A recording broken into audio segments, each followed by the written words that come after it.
ప్రభు నామానికే మహిమ కలుగును గాక. కూడి వచ్చిన మీ అందరికీ, కర్మిల ఆత్మీయ సహవాస సంఘ విశ్వాసులందరికీ మన ప్రభువును ఆయన ప్రియ కుమారుడునైన యేసుక్రీస్తు వారి శ్రేష్టమైన నామంలో శుభములు. అందరికీ వందనాలు. 77వ కీర్తన మనం ధ్యానం చేసుకుందాం. కీర్తన 77. ఆసాపు రాసిన 12 కీర్తనలలో ఇది 6వది. ఇది రాయబడిన కాలం మనకు తెలీదు. బబులోను సైన్యం యోధా దేశం మీదకి యుద్ధానికి వస్తున్నారని ఖచ్చితంగా తెలిసినప్పుడు రాయబడిన కీర్తన ఇది. కీర్తనకారుని వేదన ఈ కీర్తనలో ప్రస్ఫుటంగా కనిపిస్తూ ఉంది. యోధాలో ఉన్న భక్తిగల ప్రజలు ప్రవక్త అయిన ఇర్మియా చెప్పిన మాటలు సత్యమని గ్రహించారు.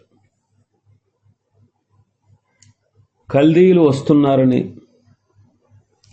యోధా దేశాన్ని వారు జయిస్తారని, క్రూరులైన కల్దీయుల చేతిలో యూదులు శ్రమలు హింసలు అనుభవించబోతున్నారని ప్రజలకు అర్థమైంది. ఆ దినాల్లో హబక్కూకు అనే ప్రవక్త లేచాడు. అతడు చాలా అసాధారణమైన ప్రవక్త. విడుదలను గూర్చిన ప్రవచనాలు అతడు చెప్పలేదు. సమస్యకు పరిష్కారం కనుగొనే దిశగా ఆలోచించాడు. ఇశ్రాయేలీల కంటే దుష్టులైన వారికి దేవుడు ఎలాగ ఇశ్రాయేలును అప్పగిస్తాడు? హబక్కూకు చేసిన ప్రార్థనకు ఈ కీర్తనకు దగ్గర పోలికలు ఉన్నాయి. మేధావుల ఆలోచనలు ఇలాగే ఉంటాయేమో. కీర్తనకారుడు, ప్రవక్త ఈ ఇద్దరు కూడా ఒకే విధమైనటువంటి వేదనను అనుభవిస్తున్నారు. దేవుడు వేరువేరు వ్యక్తుల ద్వారా ఒకే విధమైన సందేశాన్ని ఇస్తాడనడంలో మనకేమాత్రం సందేహం లేదు. పేతురు రాసిన పత్రికలోను, అదే 2వ పత్రికలోను, యోధా పత్రికలలోను ఈ పోలికలు కనిపిస్తాయి.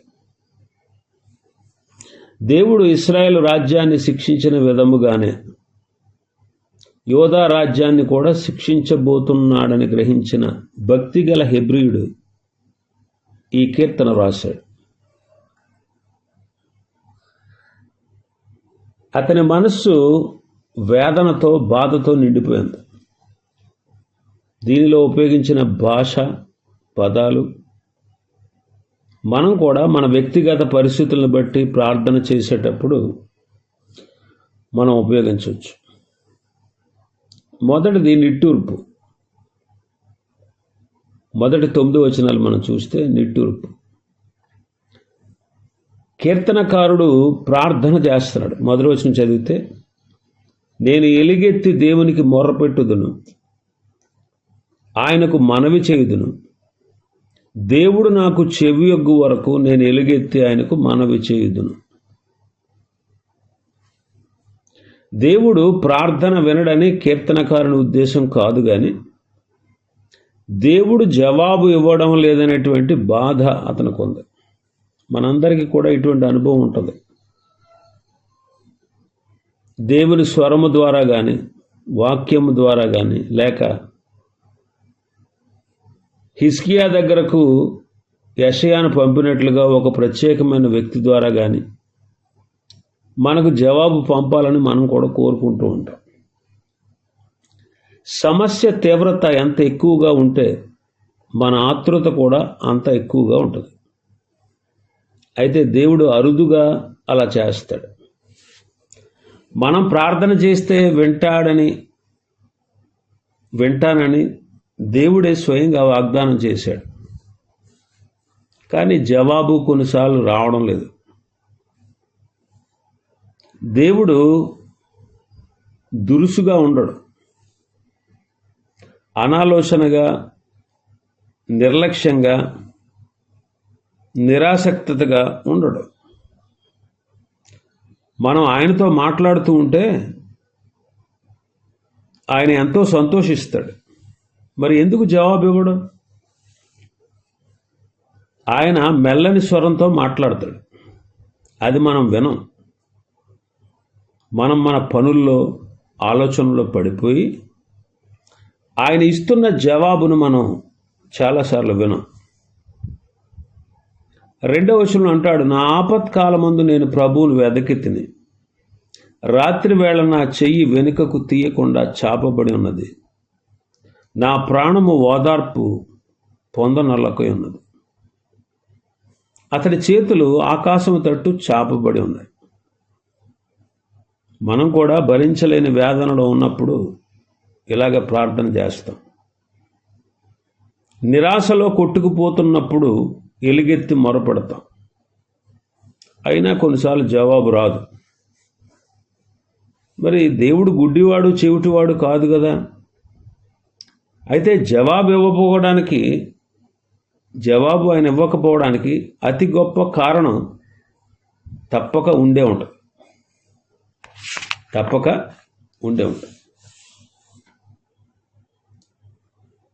కాబట్టి కొన్ని విషయాలు ప్రేమతో ఆయన మనకు తెలియనివ్వడు. కొన్ని విషయాలు మనకు ఎప్పుడు, ఎక్కడ, ఎలా చెప్పాలో ఆయనకు తెలుసు.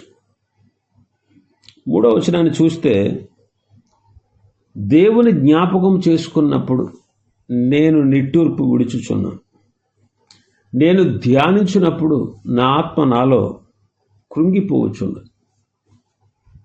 అంటే దేవుడు మౌనంగా ఉండిపోయినందుకు కీర్తనకారుడు కలవరపడుతున్నాడు. దేవుడు జవాబు ఇవ్వకపోతే ఆయన మారిపోయాడని అనుకుంటాం. నిజానికి మారిపోయింది ఆయన కాదు, మనమే. 4వ వచనం నుంచి 6వ వచనం వరకు మనం చూస్తే, ఆదరణ ఏమీ దొరకక కీర్తనకారుడు ఆలోచిస్తున్నాడు. దేవుడు ఎందుకు మారిపోయాడా అని అనుకుంటున్నాడు. 4వ వచనం చదివితే, నీవు నా కన్నులు మూతపడనియవు, నేను కలవరపడుచు మాటలాడలేక ఉన్నా. అంటే అతను నిద్రపోవడం లేదు, ఏమీ మాట్లాడడం లేదు. తన పొరుగున ఉన్న ఇశ్రాయేలు రాజ్యం కాల్చబడింది, కోల్చబడింది. మట్టి దెబ్బలు మాత్రం మిగిలాయి. అష్షూరు దేశం నుంచి వచ్చిన అన్యులు షోమ్రోన్లో వారి వారి దేవతలను నిలబెట్టి పూజలు ప్రారంభించారు. ఇశ్రాయేలుల 10 గోత్రాల వారు ఎక్కడికో చెరకు వెళ్ళిపోయారు. సంవత్సరాలు, దశాబ్దాలు గడిచిపోతున్నాయి. యోధాలో కూడా అలాంటి పాపమే ప్రబలిపోతున్నదని ప్రవక్తలు హెచ్చరిస్తూ వచ్చారు. గ్రామాలు, చిన్న చిన్న పట్టణాలు అప్పటికే ధ్వంసమయ్యాయి. ప్రజలు యెరూషలేమునకు శరణార్థులుగా వచ్చేస్తున్నారు. కరువు, భయాలు, హింస, అత్యాచారాలు కథలుగా వినబడతా ఉంది. శరణార్థుల చివరి గుంపు వస్తూ ఉంటే కల్దీల జెండాలు దూరంలో కనిపిస్తూ ఉన్నాయి. ఆ తర్వాత యెరూషలేము ముట్టడి ప్రారంభమైంది.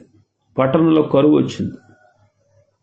కరువు, తెగుళ్ళ వలన ప్రజలు బలహీనలైపోయారు. ప్రాకారాలు పడగొట్టి శత్రువులు లోపలికి వచ్చేశారు. హత్యలు, మానభంగాలు, దోచుకోవడం, కాల్చివేయడం ప్రారంభమయ్యాయి. ప్రవక్తలు ప్రవచిస్తూ ఉంటే యోధా ప్రజలు వారిని హేళన చేశారు. ఇప్పుడు వాళ్ళు చెప్పిందే నిజమైంది. యెరూషలేము పట్టబడింది. అయితే ఇక్కడ భక్తుడు ఏం ఆలోచిస్తున్నాడని మనం చూస్తే 5-6 వచనాల్లో 5వ వచనం, గతంలో దేవుడు చేసిన కార్యాలని అతను ఆలోచిస్తూ ఉన్నాడు. 5వ వచనం, తొల్లిటి దినములను, పూర్వకాల సంవత్సరములను నేను మనసునకు తెచ్చుకుందును. లేఖనాలు పూర్తిగా తెలిసిన వ్యక్తి ఈ కీర్తనకారుడు. గతంలో దేవుడు చేసిన వేల కొద్ది అద్భుతాలు అతని మనసులోకి వస్తున్నాయి. నిర్గమాకాండం, సంఖ్యాకాండం, యెహోషువ గ్రంథం, న్యాయాధిపతులు, సమూయేలు గ్రంథాలు, ఇవన్నీ కూడా దేవుడు ఇశ్రాయేలీయులను రక్షించిన అద్భుతాలతో నిండి ఉన్నాయి. మా దినాల్లో కూడా మరొక సంసోను, మరొక దావీదు వస్తే బాగుండును అని వాళ్ళు అనుకుంటున్నారు. 6వ వచనం చదివితే, నేను పాడిన పాట రాత్రి అందు జ్ఞాపకం చేసుకుందును, హృదయమున ధ్యానించుకుందును. దేవా, నా ఆత్మ నీ తీర్పు మార్గమును శ్రద్ధగా వెతికింది. గతంలో కూడా భక్తుడు నిద్రలేని రాత్రులు గడిపాడు. అలాంటి సమయంలో పాటగా మలుస్తున్నాడు నిద్రను.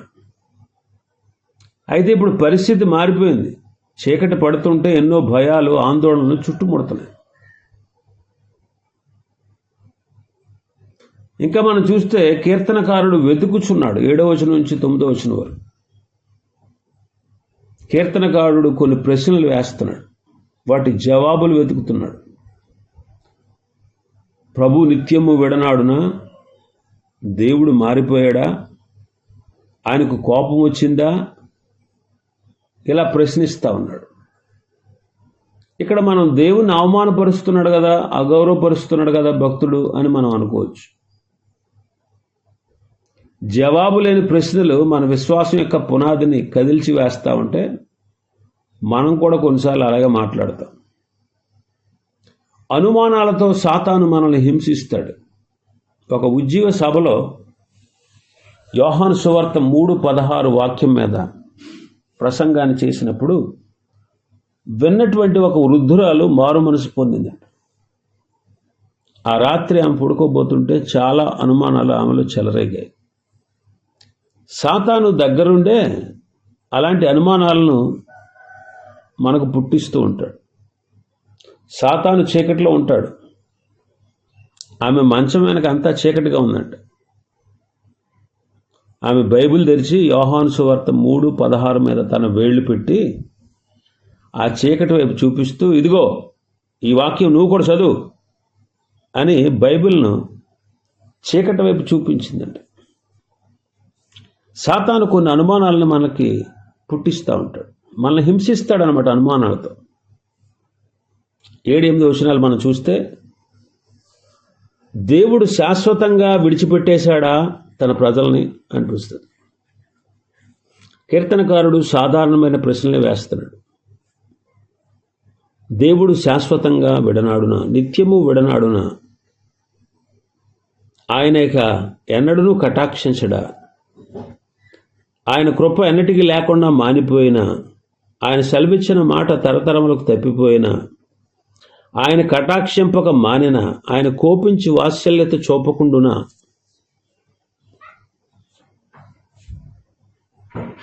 మరో మాటలో చెప్పాలంటే ఈ పరిస్థితి శాశ్వతంగా ఇలాగే ఉండిపోద్దా? లేఖనాలు పూర్తిగా ఎరిగిన కీర్తనకారుడు ప్రత్యేకమైన పరిస్థితుల్లో వేస్తున్న ప్రశ్న ఇది. లేఖనాల్లో నుండి అలా కానే కాదు అని జవాబు వచ్చింది. దేవుడు అబ్రహాముకి ఇచ్చిన వాగ్దానం పరలోకంలో స్థిరపరచబడింది. దేవుడు షరతులు లేకుండా చేసిన వాగ్దానం ఎప్పటికీ అమలులోనే ఉంటుంది. దేవుడు చేసినటువంటి వాగ్దానం నెరవేర్పుకు పరలోకం నిత్యము కట్టుబడి ఉంటుంది.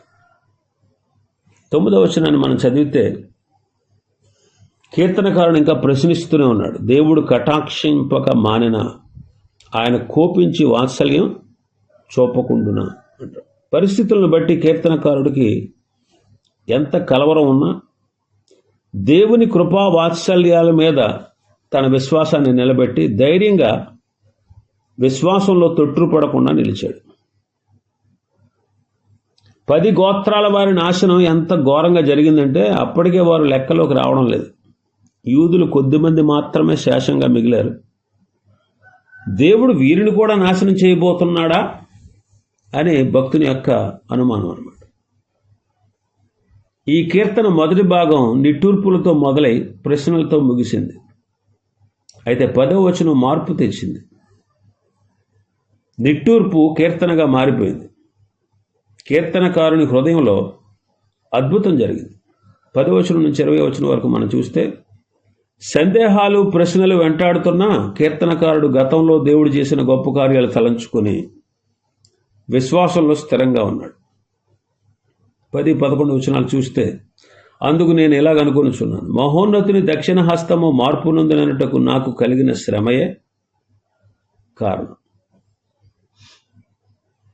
యెహోవా చేసిన కార్యములను, పూర్వము జరిగించిన నీ ఆశ్చర్య కార్యములను నేను మనసుకు తెచ్చుకుందును అంటాడు.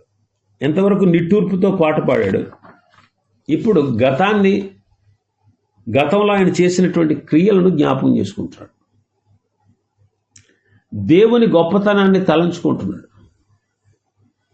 మహోన్నతుడైన దేవుడుగా మెల్కీసెదకు దేవుడు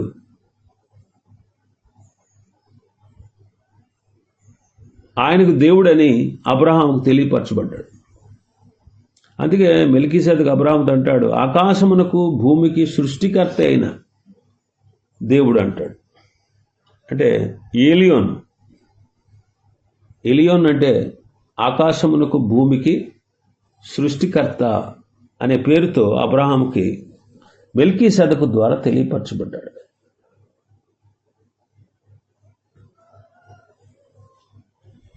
మన ఆలోచనలో బెత్లెహేం మార్గం వైపు వెళ్ళిద్దాం. యాకోబు బేతేలు నుండి బయలుదేరి బెత్లెహేం వైపు ప్రయాణం చేస్తాడు. బెత్లెహేం దగ్గరకు వచ్చేసరికి రాహేలు అక్కడ ఆగమని చెప్పింది. ఆమె ప్రసవ వేదనతో ప్రయాసపడుతుంది. దేవుడు యాకోబుతో బేతేలుకు వెళ్ళి అక్కడ నివసించు అన్నాడు. అయితే యాకోబు తన సొంత చిత్త ప్రకారం బేతేలు నుండి బయలుదేరాడు. దూర ప్రయాణం చేయలేకపోయింది. ఆమె ఎఫ్రాతాకు వెళ్ళే మార్గంలో మగబిడ్డను ప్రసవించి మరణించింది. రాహేలు తన కుమారుని బెనోని అని పిలవమంది కానీ యాకోబు బెన్యామీను అని పిలిచాడు. దుఃఖములో కూడా విశ్వాసం గెలిచింది. మా శ్రమలను మేము బెనోని అంటే మేము దుఃఖము అనం కానీ బెన్యామీను అనగా కుడి చెయ్యి అంటాము అన్నాడు కీర్తనకారుడు. కాబట్టి గడిచిన సంవత్సరాలు దేవుని కుడిహస్తము కాపాడిన సంవత్సరాలుగా కీర్తనకారుడు భావించాడు. 12వ వచనాన్ని చదివితే, దేవుని కార్యాలు ధ్యానిస్తున్నాడు. నీ కార్యమంతయు నేను ధ్యానించుకుందును, నీ క్రియలను నేను ధ్యానించుకుందును. కొన్ని సమయాల్లో ధైర్యంగా నిర్ణయాలు తీసుకుని మనం మాట్లాడి విశ్వాసుల వలె ప్రవర్తించాలి. కీర్తనకారుడు కూడా అదే చెయ్యదలుచుకున్నాడు. మనం తీర్మానించుకున్న ప్రకారం నడుచుకోవడం గొప్ప విషయం. అంటే మనం పరిస్థితులకు లొంగిపోవడం లేదు, కానీ వాటిని జయించి నిలబడుతున్నాం. 13వ వచనాన్ని మనం చూస్తే, 13వ వచనం, దేవా నీ మార్గము పరిశుద్ధమైనది, దేవుని వంటి మహాదేవుడు ఎక్కడున్నాడు? తన పరిశుద్ధతను బట్టి దేవుడు కార్యాలు జరిపిస్తాడు. తన ప్రజల మీద ఆయన కోపించినా శిక్షించినా అది సరి అయినదే. వారిని సరిచేసే ఉద్దేశంతోనే ఆయన అలా చేస్తాడు. ఆయన తన స్వభావానికి విరుద్ధంగా ఏమీ చేయలేడు. ఆయన తన కృపా వాత్సల్యతను మరిచిపోలేడు. ఆయన కృప, ఆయన పరిశుద్ధత ఎప్పుడూ కలిసే ఉంటాయి. మన జీవితాల్లో అర్థం కాని క్రమశిక్షణకు కారణం అదే. వ్యక్తికైనా దేశానికైనా దేవుడు ఉపయోగించే పద్ధతి అదే. ఇంకా 15వ వచనాన్ని మనం చదివితే, దేవుని వంటి మహాదేవుడు ఎక్కడున్నాడు? 13వ వచనం నుంచి, ఆశ్చర్య క్రియలు జరిగించు దేవుడవు నీవే, జనములలో నీ శక్తిని నీవు ప్రత్యక్షపరుచుకొని ఉన్నావు.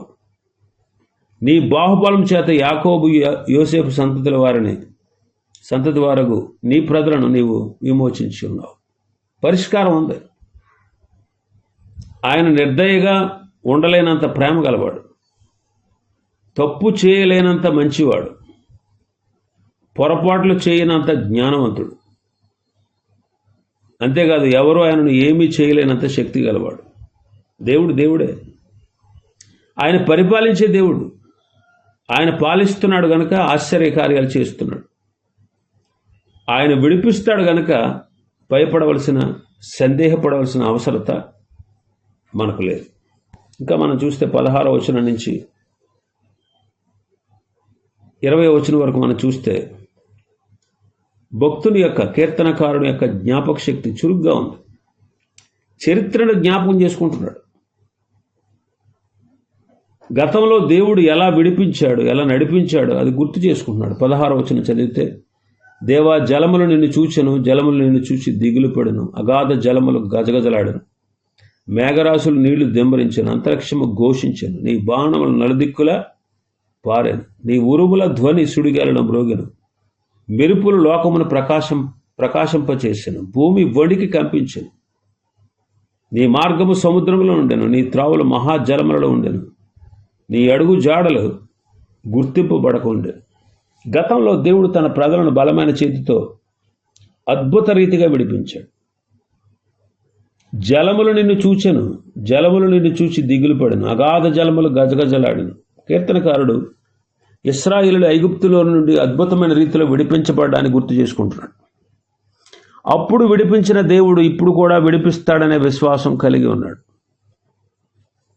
భయము తొలగిపోయిందనమాట. రాబిన్సన్ క్రూసో అనే భక్తుడు ప్రయాణం చేస్తున్న ఓడ పగిలిపోయి ఎలాగలో ఒడ్డుకు చేరుకుని ఒక గుహలో తలదాచుకున్నాడంట. ఆ ప్రాంతంలో నరమాంస భక్షకులు ఉంటారని విని హడలిపోయాడు. అతని భయానికి తగ్గట్టుగానే ఒకరోజు ఇసుకలో ఒక పాదముద్ర చూశాడంట. దాన్ని జాగ్రత్తగా పరిశీలించాడు. చుట్టూ చూశాడు, ఎవరు కనపడలేదు, అలికిడి లేదు. క్రిందకు దిగి వెళ్ళి ఆ పాదముద్రలో తన పాదం పెట్టి చూశాడు. అది అతని పాదముద్ర కాదు.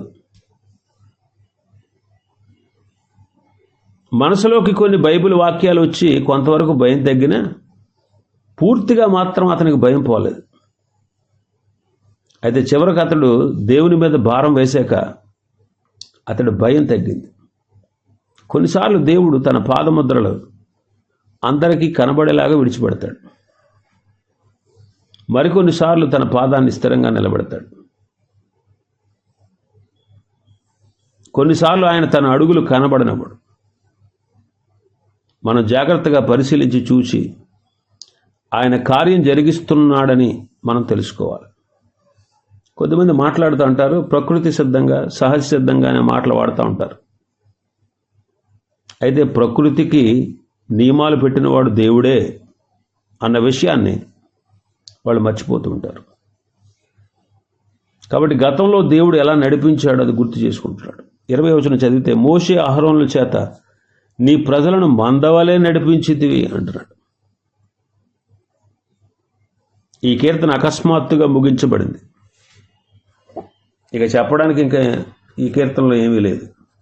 అయితే ఒకటి మాత్రం మనం గ్రహించాలి, ఈ కీర్తనకారుడితో కలిసి మనం కూడా ఇటువంటి పరిస్థితుల్లో దేవుణ్ణి స్తుతిద్దాం. ఇవి ఈ అధ్యాయంలో ఉన్నటువంటి విషయాలు. ప్రభు చిత్తమైతే రేపటి దినం మరొక అధ్యాయాన్ని ప్రారంభించుకుందాం. దేవుడి వర్తమాన వాక్యాన్ని మన వెనుకిడిలో ఆశీర్వదించును గాక. ఆమేన్.